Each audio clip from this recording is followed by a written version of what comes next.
Tonight I'm going to talk to you about overcoming self-doubt. Um, so it's something that I I still struggle with every now and again, probably more often than I'd like to admit. And it was just really apparent to me that it doesn't actually matter how many times you have written a book, that the self-doubt can still creep in. So initially, well, first of all, I didn't tell anyone when I first wrote my books. I expected people to know about them by osmosis, or not even osmosis, because they were just there, and I kind of wasn't brave enough to kind of put them out there. So that's why I just kind of wanted to come on and kind of talk about that, and the fact that even when it was my most recent book, that self-doubt was still kind of creeping in, but it looked slightly different. So what I'm going to cover is what self-doubt looks like, why it happens, how some strategies to help you overcome it, and then I will see if you've got any questions after that in the comments. So what it looks like. So one of the things it can look like is writer's block. So you might just think, I just don't know what to write. Don't know what to write. There's nothing coming to me. There's just nothing there, and that can come. It might come from other things as well, but one of the things it can come from is having that kind of self-doubt about what you are writing, what you are doing, who you are, all of those things. It might take the form of self-sabotage. So as I just said, with my first books, I just did not promote them. I still probably don't put myself out there as much as I should do. But your kind of self-sabotage is coming out as your self-doubt, because you're not wanting to risk either that success or that failure. So you end up kind of self-sabotaging yourself, so you don't get the success or failure anyway. But you've not got kind of that, you're not worrying about that. You've got that kind of, you're stopping yourself, and it's because you're kind of doubting yourself in the first place anyway. You might overcommit. I know we've got a lot of overcommitters in this group. Me for one, I am a terrible overcommitter. But if you overcommit, or if you prioritize other things, that can sometimes be you are masking that doubt that you have got in yourself. So yeah, as I said, I kind of overcommit. I would end up, so I volunteer for a couple of charities. I would prioritize doing work for them rather than sitting and writing. I would take on other work, even though I didn't need to, but I would end up taking on other work so that I didn't have time to write. So I would make myself not have time to write, because I doubted what I was doing. I doubted what I was writing. And negative thoughts. So it might be, oh my God, what I'm writing is the biggest pile of rubbish that anyone has ever written. It might be, what are people going to think of me? Oh my God, like who am I to think that I can write a book? It might be that you think that other people won't enjoy it, or that you're going to make mistakes and people are going to pick up on them. And if you're writing a self-help book, you might be doubting that you aren't going to help those people. That was one of my kind of big things on the last one. Well, what if I write this and it doesn't actually help anybody? Sorry, my crazy dog's going wild because we've had horses going past. So all those thoughts that kind of go through your head, they're all kind of signs that you've got kind of that self-doubt about what it is that you are doing. So when I joined kind of the Write That Book, I was then writing Becoming the Goat the first time, and for about 3 months I just stopped writing altogether. I massively doubted what I was doing at that time, because it was so different from the picture books that I've done previously, and just that switch, that change in the type of books was just enough for that self-doubt to kind of just creep in. and it did. I ended up with writer's block. I was self-sabotaging, I was overcommitting, you name it, I was doing all of them because I kind of really doubted my own ability in that. And I was worried that other people were going to think, well, so what? It's nothing new, there's nothing exciting here. um it's just kind of repurposing, but actually it was different. And I think depending on the books that you write in as well, there's this little thing called the curse of knowledge. So some people might have heard me talk about this before in other areas, but the curse of knowledge is you forget that actually you know more than, in this case, your readers know, and you then assume that actually it's just standard, that there's nothing exciting, new, relevant that they can take from it. And you've got to remember that actually just because you know it doesn't mean everybody else does, and actually there's still a lot more that people um or Vic, I've just seen your comment. Don't recognize that one. Do anything but the thing. Oh, okay. No, yeah, right. Sarcasm. Sorry. Yeah. Yeah, I wasn't thinking of you at all with that one. So totally lost my train of thought there. Yeah, I can't remember where I was up to then. But yeah, so those are all kind of the where it kind of comes from and what it looks like. So why does it happen? Why kind of, or what's getting in the way? Well, I know Michael's talked a lot about kind of creating habits, and yes, you absolutely do need to create habits. What I wanted to look at with this was why those habits alone are not enough. So habits will only get you so far, and you might start working on something to create a habit, only for it to fall down a few weeks later. This might sound familiar, whether it is with the writing. It also might sound familiar with things like dieting or exercising or anything else like that. This is all kind of applicable to other things as well. But yeah, so if you do decide that you're going to write every day or a block a week, whatever it might be, those habits alone, or trying to create those habits alone, will only get you to a certain point, and you might find that they do then fall down later on. So it might also, well, and part of that is because most of us do have really busy lives. We are not just putting everything to one side to just focus all our time on writing. Most people in this group, you will have work commitments, or you might have work commitments. You might be running your own businesses. I know some of you in here are carers. I've already kind of alluded that I volunteer. I know there's other people in here that volunteer as well. So there are lots of people in here that that do have other things that make their lives very, very busy. We have a lot of us have families as well. Then you go, oh well, I want to do this, I want to write this book. It might be something you've been wanting for ages, it might have been something new that's come up, but you are trying to squeeze it into a very busy life. And with that in mind, you have lots of identities. So each day, I think I worked it out on one day.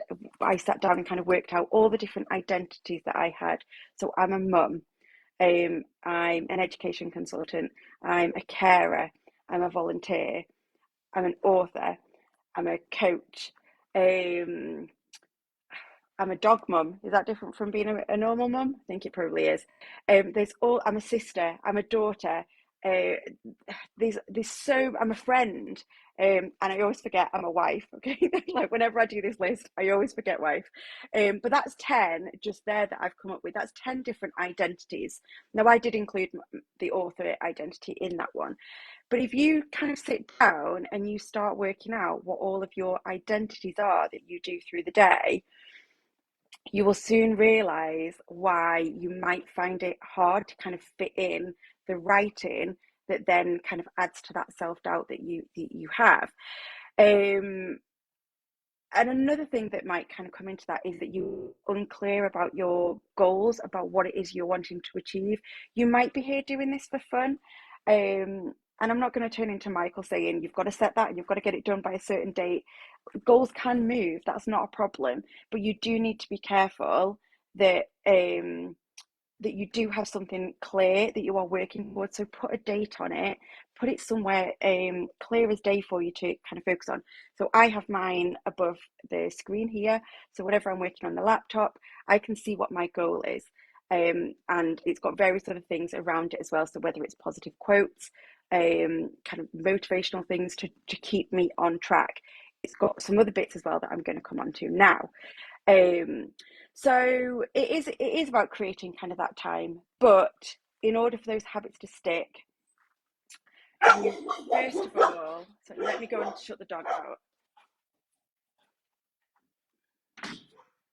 You first of all need to probably schedule those things in order for them to eventually become a habit. So it's not going to be a habit straight away. I know there's an arbitrary kind of thing about three weeks, and then 3 months and things like that. But it's not as set in stone as that. But if you start scheduling things in, then that will absolutely help to start helping it become a habit. And especially when you have got like a mega busy life. So what I wanted to look at with you is it's something I wrote about in Becoming the Goat. It's something I was introduced to years and years and years ago. I've been introduced to it a few different times, but it took I probably 2 or 3 times of seeing this before it really started to sink in the power that it could actually have to to help get over that self-doubt and to help achieve goals and get things done. And it's, some of you might be familiar with it, and it's Robert Dilts's logical levels. So this is it that's in Becoming the Goat. So I kind of color coded it nicely so that it went with my color theme for the book. And I've talked about this in here for kids because I just think that it is so powerful. It's such a powerful model that if we can nail this, the world is our oyster. You can get kind of pretty much anything done.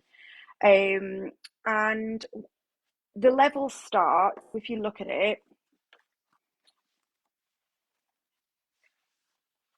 the levels start, so at the bottom we've got environment, and we have, oh, my camera's gone the other way, and we've got behavior, going up to skills, beliefs, identity, and vision. So the way that I talk about this is that your vision is the goal. So you do need to be clear on what it is you are trying to achieve. So what are you writing? Why are you writing it? Why is it important to you? And when do you want to write it by? When do you want to kind of have it out there? Now, most of the time, we focus on these bottom two levels, so behavior and environment. So behavior is where the habits come in. So the habits that you are trying to create every single day, that's the level that they're on. And your environment might be kind of the writing space that you create for yourself. So I've got my little sofa down here that I love to kind of have as my little comfy writing space. And then I also have my standing desk because I know that that's kind of worked best for me. So your environment and kind of and your habits, your behaviors are quite easy to put in place, but they're not always easy to maintain. Your skills, well, when it comes to being a new writer, a new author, that you might doubt your skills a bit. That's part of where the self-doubt comes in. But look at what skills you've got elsewhere that you can transfer to your new author identity. And you can probably guess where this is going. So we've got our beliefs and our values and our identity. Oh, I can't wait, back to front. Okay, so which way am I pointing here? Okay, so your identity here at the second one down is ultimately where you need to focus on.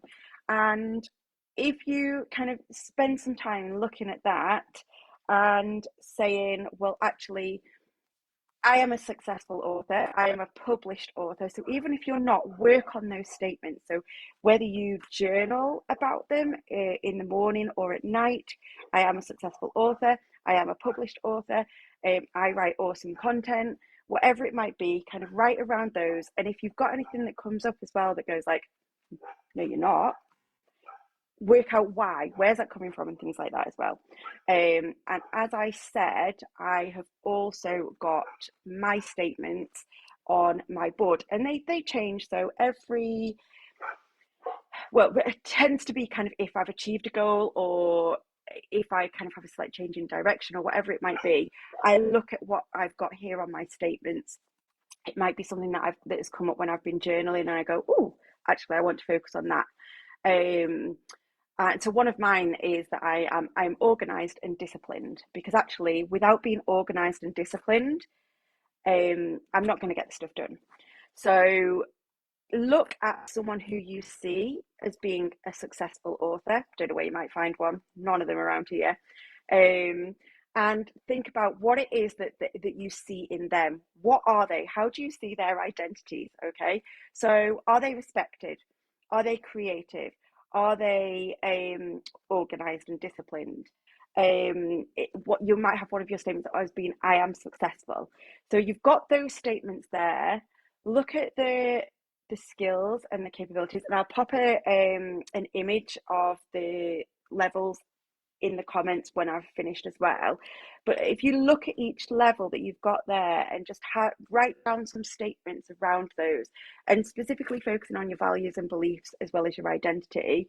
And so one of mine, I've just kind of seen it there, and it was really applicable, but I've kept it there even after I've written Becoming the Goat, is I'm not responsible for other people's outcomes, because that was one of my sticking points when I was writing, that I didn't know whether people would get from it what I was wanting them to get from it. I've since spoken to people, and I've had lovely feedback from people, and I was talking to Lorna Vice about it as well recently, and she was just like, oh my God, why on earth did you doubt it? It's brilliant. Which is lovely to hear that on the other end of it. But when you are in that state of writing, it can be, if you don't do all of this, and I'd kind of let this go a little bit, if you don't do all of this, it's easy for that self-doubt to just creep in and take hold, and kind of just put a halt on what you're doing. So if you don't do anything else, I would really say to kind of focus and have a little look at doing a bit of work around this and around the logical levels. It's something I do with kind of the people who I work with. As I say, it's in Becoming the Goat, because I just think it's really, really crucial for kind of people of all ages to just work out who they are and what they're wanting. And I really do think that it will help you with kind of getting over that kind of self-doubt, and working towards getting your book finished. One final little bit as well, that is kind of something that I newly came back over, is about making promises to yourself. And this was a discussion that I'd had about, I was trying to kind of reintroduce some healthy eating, and I said, oh, well, I have a smoothie every day. And I was like, oh, well, most days. Some days I don't.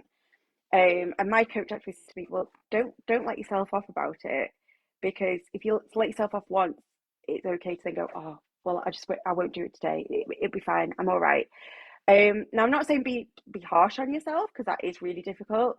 But don't, if you've made yourself a promise that you're doing something, stick to it. Don't let yourself down, because you wouldn't want other people to let you down, so don't let you down either.